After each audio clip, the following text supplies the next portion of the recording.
I had been told that radiation was easy compared to chemotherapy, so it was with a celebratory feeling that I followed the blue line down the long, low-ceiling corridor in the basement of the hospital to meet with my radiation oncologist. As I waited in the exam room, I began to daydream about what my life would be like with cancer behind me in only a few short months. I could see the sea of mountains waiting to be climbed stretching out before me. I could almost feel the vertigo that comes from being high up on a granite wall, my forearms tight, fingers weak and aching, my lungs straining against my ribcage with exertion as I push higher and higher. The door suddenly opened, and there was my oncologist. We exchanged pleasantries, he flips open a manila folder, and we spend a minute or two talking about chemotherapy and my experience of it. Then he launches into a monologue about chest radiation that I know he has done 1,000 times before. I pick up bits and pieces, but one phrase stands out: scarring of the lungs. I interrupt. How much lung capacity could I lose to the scarring? Will I be able to breathe okay at higher altitudes? Well, it's hard to say, but considering the size of the mass and its placement in a thoracic cavity, the scarring could be substantial. You probably would not be able to go to high altitudes without having some difficulty breathing.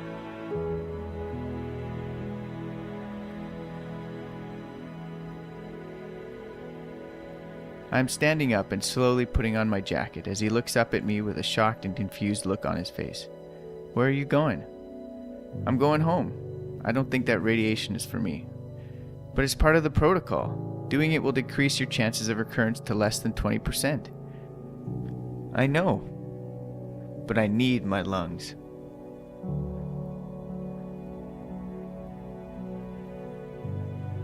A week later, I'm once again walking the blue line of the basement corridor to the exam room. I had already made up my mind, but he had made the effort to call me at home and sounded earnest when he said I should come back one more time to finish our discussion. I just want to make sure you have all the facts so that you can make an informed decision, he says as he closes the door. I can tell he's much more prepared this time. Attached to the manila folder are pages and pages of important-looking research papers with lots of tables and graphs. He begins to read me some numbers from a table, and then starts explaining a graph before I stand up and pull my jacket from the chair. No, wait, he says. I pause with one arm through my jacket.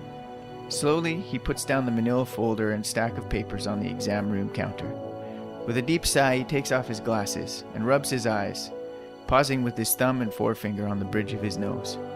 He drops his hand, and when his eyes open, the look on his face slowly changes. It's a look of recognition, eyes widening slightly and getting brighter, as if seeing me for the first time, as if some thin curtain between us has been pulled aside. Michael, I remember reading an article once about a blind man that climbed Mount Everest. What makes you think you couldn't climb Mount Everest with a smaller lung capacity?